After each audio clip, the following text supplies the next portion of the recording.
ಕೆಲವೊಬ್ಬರಿಗೆ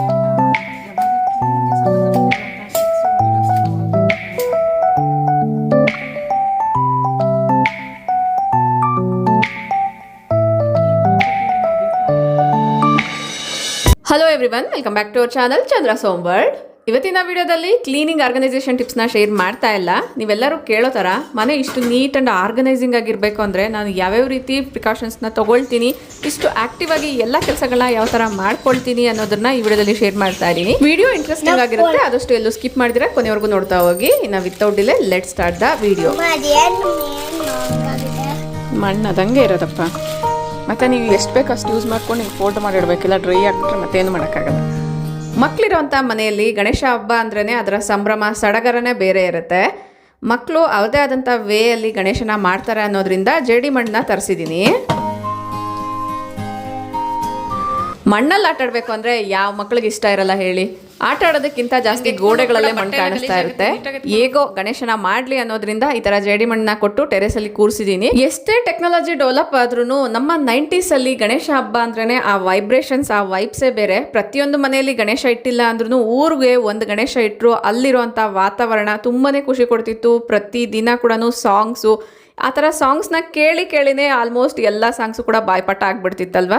ಈಗಿರೋ ಮಕ್ಕಳಿಗೆ ಆ ಒಂದು ವೈಬ್ರೇಷನ್ಸೇ ಇರಲ್ಲ. ಸಿಟಿಗಳಲ್ಲಂತೂ ಮನೆಗೆ ರೋಡ್ಗೆ ಗಣೇಶ ಇಟ್ಟರು ಕೂಡ ನಮ್ಮ ಚೈಲ್ಡ್ಹುಡ್ಡಲ್ಲಿದ್ದಂತಹ ಒಂದು ಮೆಮೊರೀಸ್, ಆ ಒಂದು ಎಂಜಾಯ್ಮೆಂಟ್ಸ್ ಅನ್ನೋದು ಈಗಿರುವಂಥ ಮಕ್ಕಳಲ್ಲಿ ಕಾಣಿಸೋದೇ ಇಲ್ಲ. ಗಿಡದಲ್ಲಿ ನೋಡ್ತಾ ಇದ್ದೀರಲ್ವಾ, ಒಂದೇ ಗಿಡದಲ್ಲಿ 4-5 ರೋಸ್ ಬಿಟ್ಟಿದೆ. ನೋಡಿದಾಗ ತುಂಬ ಖುಷಿ ಆಗುತ್ತೆ. ನಮ್ಮ ಮನೆಯಲ್ಲಿ ನಾವು ಬೆಳೆಸಿರುವಂಥ ಗಿಡದಿಂದ ಹೂವು ಕೀಳ್ಬೇಕು ಅಂದರೆ ಮನಸ್ಸೇ ಬರಲ್ಲ ಅಲ್ವಾ. ಹಬ್ಬದ ದಿನ ಕಟ್ ಮಾಡೋಣ ಅಂತ ಹಂಗೆ ಬಿಟ್ಟಿದ್ದೀನಿ. ಮಕ್ಕಳಿಗೆ ಗಣೇಶನ ಮಾಡೋಕ್ಕೆ ಹೇಳಿ ಬೆಳಗಿನ ಬ್ರೇಕ್ಫಾಸ್ಟ್ನ ರೆಡಿ ಮಾಡ್ತಾ ಇದ್ದೀನಿ. ಬ್ರೇಕ್ಫಾಸ್ಟ್ಗೆ ಚಿತ್ರಾನ್ನ ಮಾಡ್ತಾ ಇದ್ದೀನಿ. ಇದರ ರೆಸಿಪಿ ಆಲ್ಮೋಸ್ಟ್ ಎಲ್ಲರಿಗೂ ಗೊತ್ತೇ ಇರುತ್ತೆ. ನಾನು ಕೂಡ ಕೆಲವೊಂದ್ಸರಿ ಶೇರ್ ಮಾಡಿದ್ದೀನಿ, ಅದಕ್ಕೋಸ್ಕರ ಇಲ್ಲಿ ಡೀಟೇಲ್ ಆಗಿ ಹೇಳ್ತಾ ಇಲ್ಲ. Hello everyone, welcome back to our channel. ಬೆಳಗಿನ ಎಲ್ಲ ಕೆಲಸಗಳು ಮುಗಿದು ಮನೆ ಕ್ಲೀನಿಂಗ್ ಎಲ್ಲನೂ ಆಗಿದೆ. ಆಲ್ಮೋಸ್ಟ್ ಎಲ್ಲ ರೀತಿಯ ಲಾಂಡ್ರಿ ಕೆಲಸಗಳೆಲ್ಲನೂ ಮುಗಿದಿದೆ. ಈಗ ನಾನು ಮಧ್ಯಾಹ್ನದ ಲಂಚ್ಗೋಸ್ಕರ ಚಪಾತಿ ಮತ್ತು ಪಲ್ಯನ ಮಾಡ್ಕೊಳ್ತಾ ಇದ್ದೀನಿ. ಚಪಾತಿ ಹಿಟ್ಟು ಕಲಸಿದ್ದೀನಿ. ಬೀಟ್ರೂಟ್ ಪಲ್ಯ ಮಾಡೋಣ ಅನ್ನೋದ್ರಿಂದ ಬೀಟ್ರೂಟ್ನ ತುರಿತಾ ಇದ್ದೀನಿ. ಸೊ ಹಬ್ಬಕ್ಕೆ ಕೆಲವೊಂದು ಕ್ಲೀನಿಂಗ್ಸ್ ಎಲ್ಲ ಮಾಡ್ಕೊಳ್ಬೇಕಾಗಿತ್ತು. ಆ್ಯಕ್ಚುಲಿ ಒಂದು 11 days ನಮಗೆ ಸ್ವಲ್ಪ ಒಂದು ಸುತ್ಕ ಅನ್ನೋದು ಇತ್ತು, ಅದೆಲ್ಲ ನಾಳೆಗೆ ಮುಗಿಯುತ್ತೆ. ಸೊ 1 by 1 ಎಲ್ಲ ಅದನ್ನು ಕ್ಲೀನ್ ಮಾಡಿಕೊಂಡು ಶುದ್ಧಿ ಮಾಡಬೇಕು. ಸೊ ಇನ್ನು ಹಬ್ಬಕ್ಕೆ ಒಂದು 2 ದಿನ ಮಾತ್ರನೇ ಗ್ಯಾಪ್ ಸಿಗೋದ್ರಿಂದ ಎಲ್ಲದನ್ನ ಒಟ್ಟಿಗೆ ಕ್ಲೀನ್ ಮಾಡಿಕೊಂಡ್ರೆ ಸ್ವಲ್ಪ ಕಷ್ಟ ಆಗುತ್ತೆ. ಆದಷ್ಟು ನಾನು 1 by 1 ಕ್ಲೀನ್ ಮಾಡ್ಕೊಳ್ತಾ ಹೋಗ್ತೀನಿ. ಈಗಾಗಲೇ ನಾನೊಂದು ಮೆಸೇಜ್ನ ನೋಡಿದೆ, ಯಾವಾಗಲೂ ಕ್ಲೀನಿಂಗ್ ವಿಡಿಯೋಸ್ನೇ ಹಾಕ್ತೀರಾ, ಏನಾದರೂ ಬೇರೆ ಹಾಕಿ ಅಂತ. ಸೊ ಹಂಗಾಗಿ ನಾನು ಒಂದು ಸ್ವಲ್ಪ ಚೇಂಜಸ್ನ ಮಾಡ್ತಾ ಇದ್ದೀನಿ. ಕ್ಲೀನಿಂಗ್ ಡೇಸಲ್ಲಿ ಯಾವ ರೀತಿ ನನ್ನ ರೊಟೀನ್ ಇರುತ್ತೆ ಅನ್ನೋದನ್ನು ತೋರಿಸ್ತಾ ಇದ್ದೀನಿ. ಯಾವ ಥರ ಕ್ಲೀನಿಂಗ್ ಮಾಡ್ತೀನಿ ಅನ್ನೋದನ್ನು ತೋರಿಸಲ್ಲ, ಜಸ್ಟ್ ಏನೇನು ಕ್ಲೀನ್ ಮಾಡ್ಕೊಳ್ತೀನಿ ಅನ್ನೋದನ್ನು ಕೆಲವೊಂದು ಕ್ಲಿಪ್ಪಿಂಗ್ಸ್ ಹಾಕಿದ್ದೀನಿ. ಸೊ ಈ ವಿಡಿಯೋ ನಾನು ಐ ಥಿಂಕ್ 2 ದಿನದ ಬ್ಲಾಗ್ನ ಶೂಟ್ ಮಾಡಿ ಹಾಕ್ತೀನಿ ಅಂತ ಅನಿಸುತ್ತೆ. ನೋಡೋಣ. ಫಸ್ಟ್ ನಾನು ಬೀಟ್ರೂಟ್ನ ತುರ್ಕೊಂಡ್ಬಿಡ್ತೀನಿ. ಬೀಟ್ರೂಟ್ ಪಲ್ಯ ಮಾಡೋದು ಹೆಂಗೆ ಅನ್ನೋದು ಕೂಡ ಇದೇ ವಿಡಿಯೋದಲ್ಲೇ ಇನ್ಕ್ಲೂಡ್ ಮಾಡ್ತೀನಿ. ಮೇ ಬಿ ನಿಮ್ಮೆಲ್ಲರಿಗೂ ಗೊತ್ತಿರುತ್ತೆ. ನಾನು ತುಂಬ ಸಿಂಪಲ್ಲಾಗಿ ಮಾಡ್ತೀನಿ, ಟೇಸ್ಟಿಯಾಗಿರುತ್ತೆ. ಯಾವ ಥರ ಅಂತ ಹೇಳ್ತೀನಿ.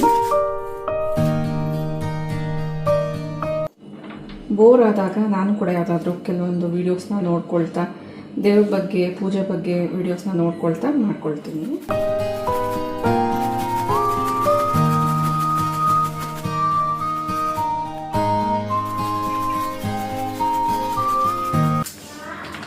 ಇದನ್ನು ಸ್ವಲ್ಪ ದಪ್ಪ ಹೋಲ್ಸ್ ಇರೋವಂಥದ್ರಲ್ಲೇ ತುರ್ಕೊಂಡಿದ್ದೀನಿ. ಹೋಲ್ಸ್ ದೊಡ್ಡದಾಗಿರುತ್ತಲ್ಲ ಅದರಲ್ಲೇ ತುರ್ಕೊಂಡಿದ್ದೀನಿ.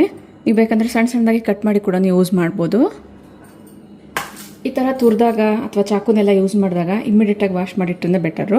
ಸ್ಪೆಷಲಿ ಈ ಥರ ತುರುವೆ ಮಣಿಗಳೆಲ್ಲ ಏನಿರುತ್ತೆ ಇದರಲ್ಲಿ ಸಣ್ಣದಾಗಿ ಹೋಲ್ಸ್ ಇರುತ್ತೆ ಅಲ್ವಾ, ಇದರಲ್ಲೆಲ್ಲ ಈ ಕೊಳೆ, ಈ ಮಾರ್ಕ್ಸ್ ಎಲ್ಲ ಸೇರ್ಕೋಬಾರ್ದು ಅನ್ನೋದಾದರೆ ಯೂಸ್ ಮಾಡಿದ ಕೂಡಲೇ ಇಮ್ಮಿಡಿಯೇಟಾಗಿ ರನ್ನಿಂಗ್ ವಾಟರಲ್ಲೇ ವಾಶ್ ಮಾಡಿಬಿಟ್ರೆ ಬೆಟರು.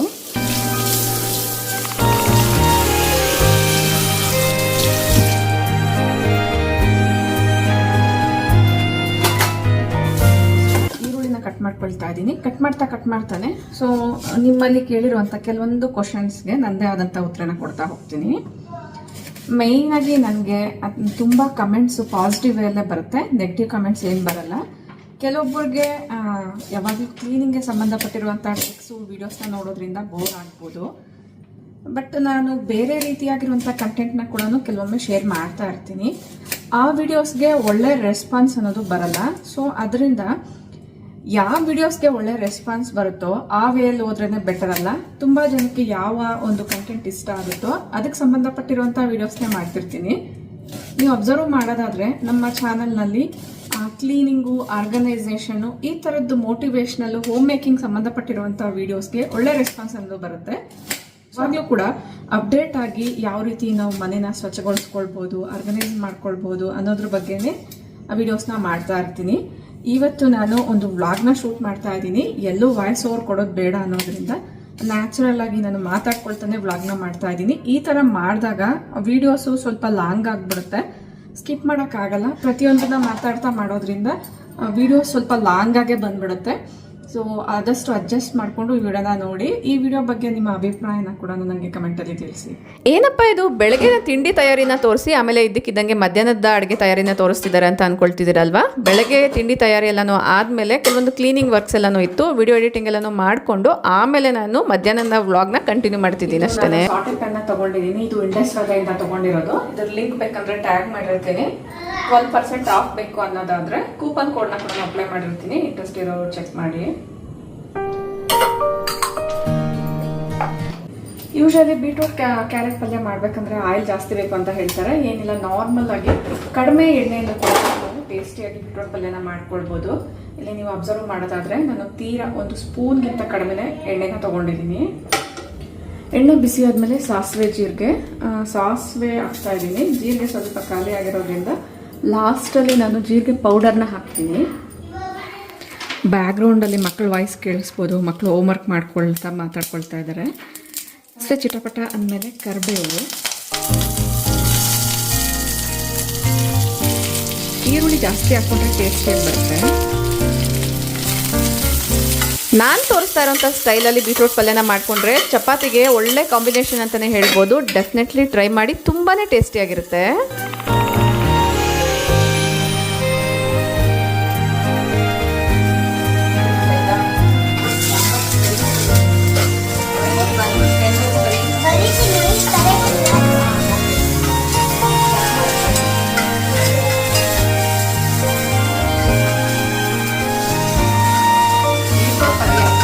ಇಲ್ಲಿ ನಾನು ಏನು ಹೇಳ್ತಾ ಇದ್ದೀನಿ ಅಂತ ಸರಿಯಾಗಿ ಕೇಳಿಸ್ತಾ ಇಲ್ಲ, ಅದಕ್ಕೆ ಮತ್ತೆ ವಾಯ್ಸ್ ಓವರ್ ಮಾಡ್ತಾ ಇದ್ದೀನಿ. ಬೀಟ್ರೂಟ್ ಪಲ್ಯನ ಮಾಡಬೇಕಾದ್ರೆ ಆ ಒಂದು ಸೌಂಡಿಂದ ನಾನು ಮಾತಾಡ್ತಾ ಇರೋವಂಥ ಸೌಂಡು ಸ್ವಲ್ಪ ಲೋ ಆಗಿ ಬರ್ತಾ ಇತ್ತು. ಡೈರೆಕ್ಟಾಗಿ ವಾಯ್ಸ್ ಕೊಡ್ತಾ ಇದ್ದೀನಿ ಅನ್ನೋದ್ರಿಂದನೇ ಚುಮ್ನಿನ ನಾನು ಆನ್ ಮಾಡ್ಕೊಂಡಿಲ್ಲ. ಇಲ್ಲ ಅನ್ನೋದಾದರೆ ಎಕ್ಸಾಸ್ಟ್ನ ಆನ್ ಮಾಡಿಕೊಂಡ್ರೆ ಆ ಹೊಗೆ ಎಲ್ಲ ಕೂಡ ಹೊರಗಡೆ ಹೋಗ್ದಿರ, ಆಮೇಲೆ ಜಿಡ್ಡೆಲ್ಲ ಕೂಡ ಆಗದಿರ ಇರುತ್ತೆ. ಪಲ್ಯನ ಮಧ್ಯದಲ್ಲಿ ತಿರುಗಿಸ್ಕೊಳ್ತಾನೆ ಇನ್ನೊಂದು ಕಡೆ ನಾನು ಚಪಾತಿಗಳನ್ನ ಒಸೆಯೋದಕ್ಕೋಸ್ಕರ ರೆಡಿ ಮಾಡ್ಕೊಳ್ತಾ ಇದ್ದೀನಿ. ಚಪಾತಿನ ನಾನು ಡೈರೆಕ್ಟಾಗಿ ಕೌಂಟರ್ ಮೇಲೆ ಎಲ್ಲನೂ ಒಸೆಯೋಕ್ಕೆ ಹೋಗಲ್ಲ. ಒಂದು ಚಾಪಿಂಗ್ ಬೋರ್ಡ್ನ ಇಟ್ಕೊಂಡಿದ್ದೀನಿ, ನೀವೆಲ್ಲರೂ ನೋಡೇ ಇರ್ತೀರಾ. ಸುಮಾರು ದಿನಗಳಿಂದ ನಾನು ಇದನ್ನು ಯೂಸ್ ಮಾಡ್ತಾ ಇದ್ದೀನಿ. ಚಪಾತಿ ಮಾಡೋಕ್ಕಿರ್ಬೋದು, ಮುದ್ದೆ ಮಾಡೋಕ್ಕಿರ್ಬೋದು, ತುಂಬ ಕನ್ವೀನಿಯೆಂಟ್ ಆಗಿರುತ್ತೆ. 2 ಸೈಡ್ ಕೂಡ ಇದನ್ನು ಯೂಸ್ ಮಾಡ್ಕೊಳ್ಬೋದು.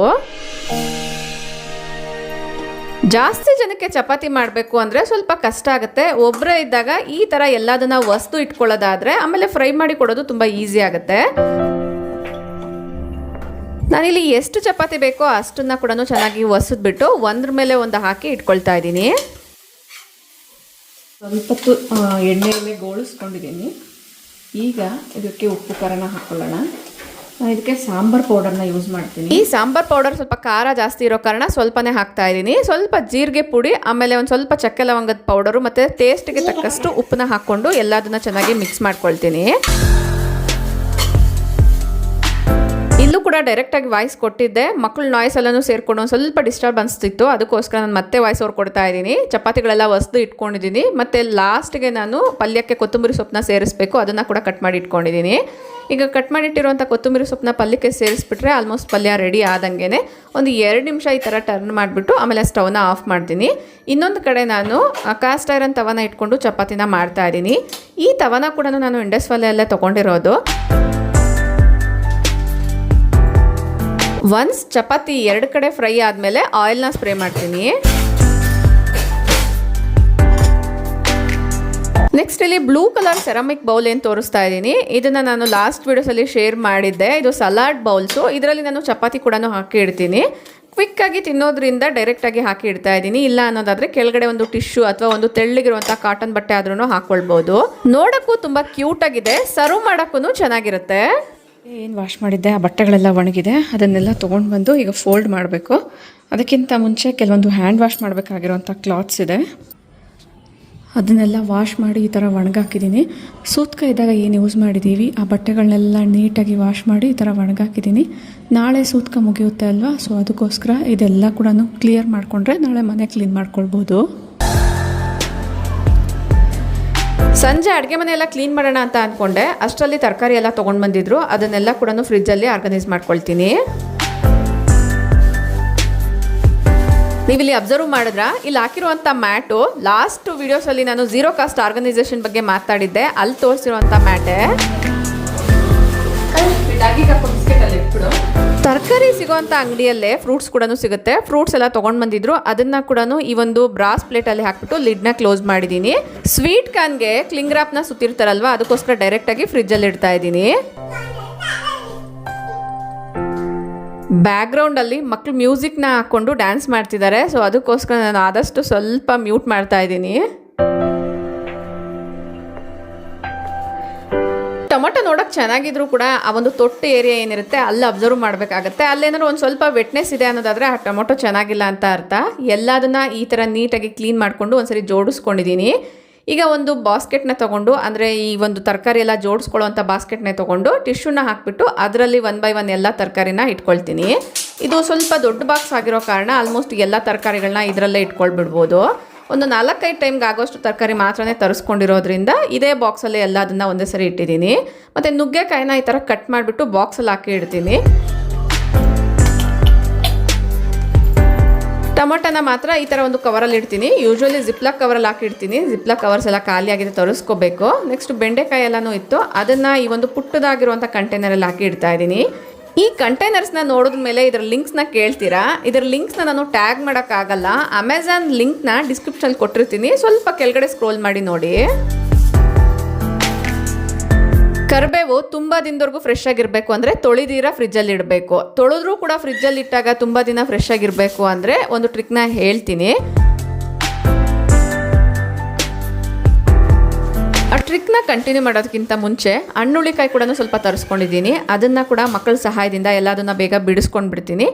ಆಮೇಲೆ ಕರಿಬೇವನ್ನ ಯಾವ ಥರ ಸ್ಟೋರ್ ಮಾಡ್ತೀನಿ ಅನ್ನೋದನ್ನು ಕಂಟಿನ್ಯೂ ಮಾಡ್ತೀನಿ.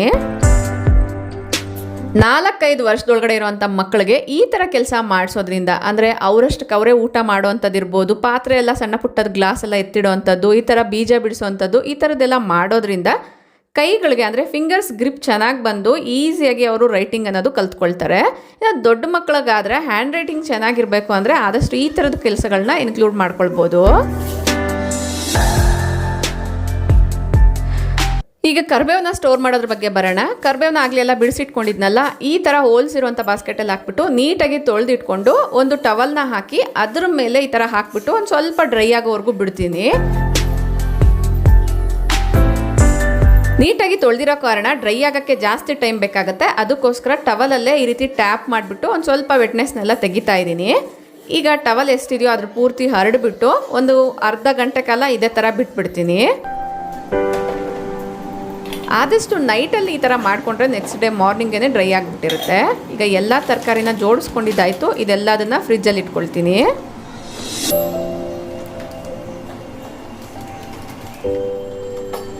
ಕರಿಬೇವು ಇನ್ನೂ ಸ್ವಲ್ಪ ವೆಟ್ಟಾಗಿದೆ, ಅದಕ್ಕೋಸ್ಕರ ಫ್ರಿಜ್ಜಲ್ಲಿ ಜೋಡಿಸಿಲ್ಲ. ಒಂದು 2 ಅವರ್ ಆದಮೇಲೆ ಈ ಒಂದು ಕರಿಬೇವನ್ನ ನಾನು ಒಂದು ಟ್ರೇಗೆ ಹಾಕಿ ಇಡ್ತಾ ಇದ್ದೀನಿ. ಈ ಟ್ರೇಗೆ ಹಾಕ್ಬಿಟ್ಟು ಹೋಲ್ ನೈಟ್ ಬಿಟ್ಬಿಟ್ರೆ ನೆಕ್ಸ್ಟ್ ಡೇ ಮಾರ್ನಿಂಗ್ಗೆ ಕರಿಬೇವು ತುಂಬ ಫ್ರೆಶ್ ಆಗಿ ಡ್ರೈ ಆಗಿ ಇರುತ್ತೆ.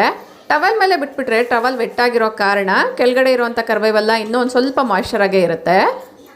ಈಗ ಇಲ್ಲಿ ನೋಡ್ತಿದ್ದೀರಲ್ವ, ಚಪಾತಿ ಎಲ್ಲ ಮಾಡೋಕ್ಕೆ ಯೂಸ್ ಮಾಡಿದ್ದಂಥದ್ದು. ಈ ಕ್ಯಾಸ್ಟ್ ಐರನ್ ತವನ ಯೂಸ್ ಮಾಡಿದಾದ್ಮೇಲೆ ನೀಟಾಗಿ ವಾಶ್ ಮಾಡಬೇಕಾಗತ್ತೆ. ಜಾಸ್ತಿ ಸೋಪ್ ಎಲ್ಲ ಹಾಕಕ್ಕೆ ಹೋಗ್ಬಿಡಿ, ಜಸ್ಟ್ ನಾರ್ಮಲ್ ಆಗಿ ಸ್ಕ್ರಬ್ ಮಾಡಿಕೊಂಡು ಒಂದು ಸ್ವಲ್ಪ ಆಯಿಲ್ನ ಸ್ಪ್ರೇ ಮಾಡಿ ಒಂದು ಟಿಶ್ಯೂಯಿಂದ ಎಲ್ಲ ಕಡೆ ಕೂಡ ಸ್ಪ್ರೆಡ್ ಮಾಡಬೇಕು.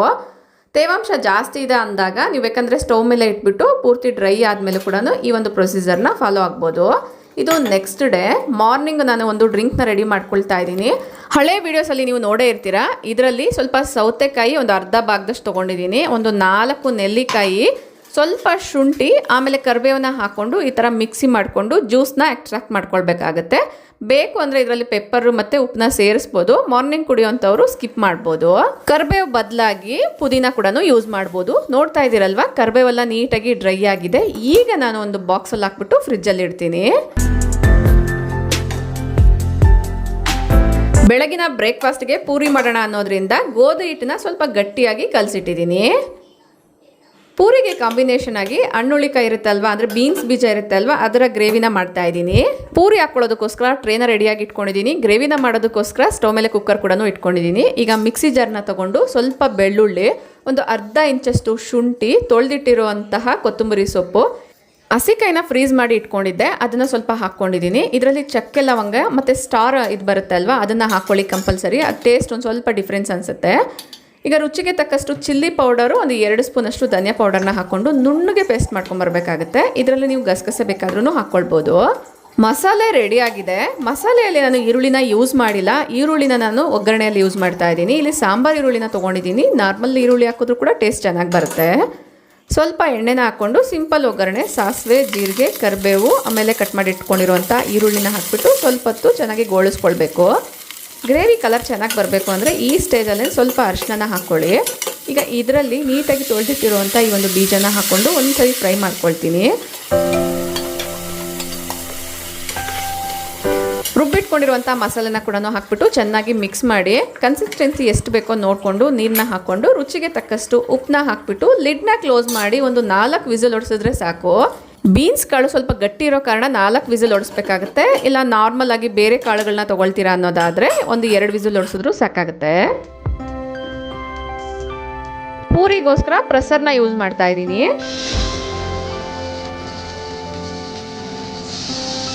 ಇವತ್ತು ಮನೆ ಕ್ಲೀನಿಂಗ್ ಎಲ್ಲ ಸ್ವಲ್ಪ ಜಾಸ್ತಿನೇ ಇದೆ. ಹೆಲ್ಪರ್ನ ಕೂಡ ಸ್ವಲ್ಪ ಲೇಟಾಗಿ ಬರೋಕ್ಕೆ ಹೇಳಿದ್ದೀನಿ. ಅವ್ರು ಬರೋಷ್ಟರಲ್ಲಿ ಅಡುಗೆ ಕೆಲಸ ಎಲ್ಲ ಮುಗಿದ್ಬಿಟ್ರೆ ಆಮೇಲೆ ಒಂದೇ ಸಮಾನ ಕ್ಲೀನಿಂಗ್ ಕೆಲಸಗಳನ್ನ ಮುಗಿಸ್ಕೊಳ್ಬೋದು ಅನ್ನೋದ್ರಿಂದ. ಕುಕ್ಕರ್ 4 ವಿಸಿಲ್ ಹಾಕಿದೆ, ಸೈಡ್ಗೆ ಇಟ್ಬಿಟ್ಟು ಈಗ ಪೂರಿನ ಮಾಡ್ಕೊಳ್ತಾ ಇದ್ದೀನಿ. ಎಣ್ಣೆನ ಬಿಸಿಯಾಗಕ್ಕೆ ಇಟ್ಟಿದ್ದೀನಿ. ಪೂರಿ ಚೆನ್ನಾಗಿ ಬರಬೇಕು ಅಂದರೆ ಮೊದಲು ಎಣ್ಣೆ ಚೆನ್ನಾಗಿ ಬಿಸಿಯಾಗಿರಬೇಕು. ಎಲ್ಲ ಪೂರಿಗಳು ವಿಡಿಯೋದಲ್ಲಿ ತೋರಿಸ್ದಂಗೆ ಉಬ್ಬಿ ಬರಬೇಕು ಅಂದರೆ ಆದಷ್ಟು ಫ್ಲೇಮ್ನ ಐಯಲ್ಲೇ ಇಟ್ಕೊಂಡು ಫ್ರೈ ಮಾಡಬೇಕಾಗತ್ತೆ.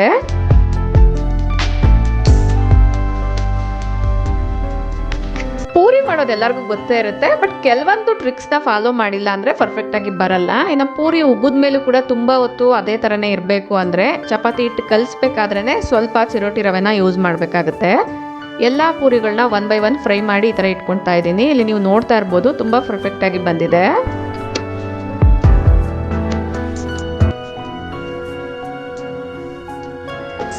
ತಿಂಡಿ ಎಲ್ಲನೂ ರೆಡಿ ಆಯಿತು. ಈಗ ಆಯಿಲ್ ಎಲ್ಲ ಸ್ಪಿಲ್ ಆಗಿರುತ್ತೆ ಅಲ್ವಾ, ಅದನ್ನು ಟಿಶ್ಯೂ ಇಂದನೇ ಒಂದ್ಸರಿ ವೈಪ್ ಮಾಡಿಬಿಡ್ತಾ ಇದ್ದೀನಿ. ಈ ಥರ ಆಯಿಲ್ ಎಲ್ಲ ಕೂಡ ನಾವು ಡೈರೆಕ್ಟಾಗಿ ಬಟ್ಟೆಯಿಂದ ಒರೆಸ್ತೀರಾ, ಒಂದು ಟಿಶ್ಯೂ ಇಂದ ಒರೆಸೋದಾದರೆ ಸ್ಟವ್ ಮೇಲೆ ಇರ್ಬೋದು, ಮತ್ತು ನಾನು ಸ್ಟೈನ್ಲೆಸ್ ಸ್ಟೀಲ್ ಚಾಪಿಂಗ್ ಬೋರ್ಡ್ ಏನು ತೋರಿಸ್ದೆ ಅದ್ರ ಮೇಲೆ ಇರ್ಬೋದು. ಟಿಶ್ಯೂ ಇಂದನೇ ವೈಪ್ ಮಾಡಿದ್ರೆ ಒಂದು ಒಳ್ಳೆ ಶೈನಿಂಗ್ ಬರುತ್ತೆ.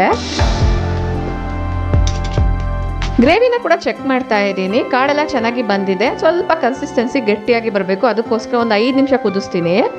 ಅಷ್ಟರಲ್ಲಿ ಹೊರಗಡೆ ಎಲ್ಲ ಕ್ಲೀನಿಂಗ್ ಎಲ್ಲ ಮುಗ್ದಿದೆ. ಇಲ್ಲಿ ನೀವು ನೋಡ್ತಾ ಇರ್ಬೋದು. ಡಸ್ಟಿಂಗ್ ಮಾಡೋದಕ್ಕೋಸ್ಕರ ಕೆಲವೊಂದು ಡಸ್ಟರ್ನ ಇಟ್ಟಿದ್ದೀನಿ. ಮೈಕ್ರೋಫೈಬರ್ ಕ್ಲಾತ್ ಕೂಡ ಯೂಸ್ ಮಾಡೋದ್ರಿಂದ ಅದನ್ನು ಕೂಡ ತೊಗೊಂಡು ಬಂದು ಇಲ್ಲಿ ಇಡ್ತಾ ಇದ್ದೀನಿ.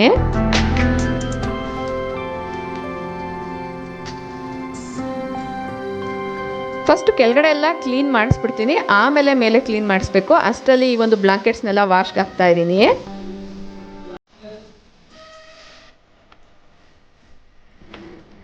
ವಾಷಿಂಗ್ ಮಿಷಿನಲ್ಲಿ ಯಾವ್ಯಾವ ಬಟ್ಟೆಗಳನ್ನ ಯಾವ್ಯಾವ ಥರ ವಾಶ್ ಮಾಡಬೇಕು ಅನ್ನೋದು ಈಗಾಗಲೇ ಕೆಲವೊಂದು ವಿಡಿಯೋಸಲ್ಲಿ ಶೇರ್ ಮಾಡಿದ್ದೀನಿ. ಲಾಂಡ್ರಿ ಟಿಪ್ಸ್ ಅನ್ನೋ ಒಂದು ಪ್ಲೇಲಿಸ್ಟ್ನ ಚೆಕ್ ಮಾಡಿ, ನಿಮಗೆ ಪ್ರತಿಯೊಂದು ಡೀಟೇಲ್ಸ್ ಕೂಡ ಅಲ್ಲಿ ಸಿಗುತ್ತೆ.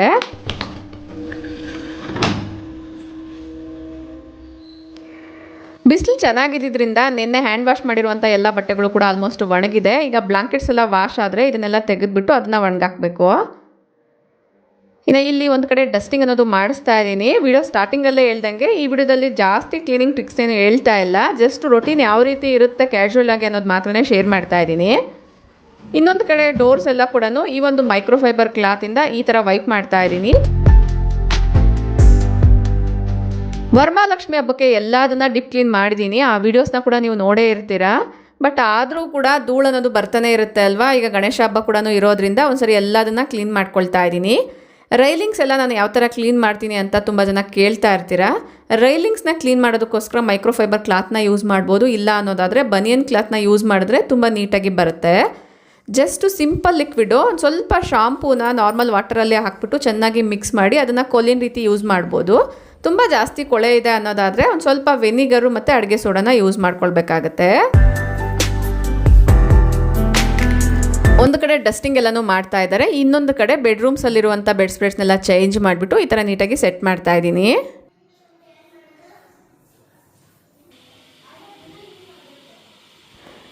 ಸೋಫಾ ಕ್ಲೀನಿಂಗ್ ಬಗ್ಗೆ ಕೂಡ ತುಂಬ ಜನ ಕಮೆಂಟ್ಸ್ ಮಾಡ್ತಾನೆ ಇರ್ತೀರಾ. ನಾನು ಆಗಾಗ ಕ್ಲೀನಿಂಗ್ನ ಡೀಟೇಲಾಗಿ ತೋರಿಸ್ತೀನಿ, ಆದರೂ ಕೂಡ ಕೇಳ್ತಾ ಇರ್ತೀರಾ.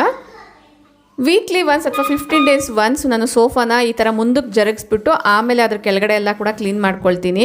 ಇದು ಲೆದರ್ ಸೋಫಾ ಆಗಿರೋದ್ರಿಂದ ನಾರ್ಮಲ್ ಲಿಕ್ವಿಡ್ನೇ ಯೂಸ್ ಮಾಡಿಬಿಟ್ಟು ಒಂದು ಸತಿ ಸಾಫ್ಟಾಗಿ ಸ್ಕ್ರಬ್ ಮಾಡಿಕೊಂಡು ಕ್ಲಾತಿಂದ ವೈಪ್ ಮಾಡ್ಕೊಳ್ತೀನಿ.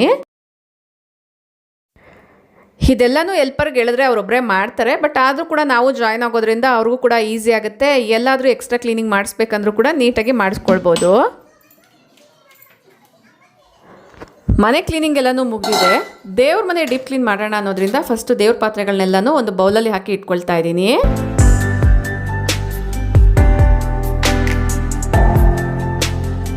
ಈ ವಿಡಿಯೋನ ಇಲ್ಲಿಗೆ ಎಂಡ್ ಮಾಡ್ತಾ ಇದ್ದೀನಿ. ಈ ವಿಡಿಯೋ ನಿಮ್ಮೆಲ್ಲರಿಗೂ ಕೂಡ ಇಷ್ಟ ಆಗಿದೆ ಅಂತ ಅಂದ್ಕೊಳ್ತೀನಿ. ಈ ವಿಡಿಯೋ ಇಷ್ಟ ಆದರೆ ಈಗಲೇ ಒಂದು ಲೈಕ್ ಮಾಡಿ, ನಿಮ್ಮ ಫ್ರೆಂಡ್ಸ್ ಆ್ಯಂಡ್ ಫ್ಯಾಮಿಲಿ ಜೊತೆಗೂ ಶೇರ್ ಮಾಡಿ, ನಿಮ್ಮ ಅನಿಸಿಕೆ ಅಭಿಪ್ರಾಯಗಳನ್ನ ಕಮೆಂಟಲ್ಲಿ ತಿಳಿಸಿ. Thank you for watching. ನಮಸ್ತೆ.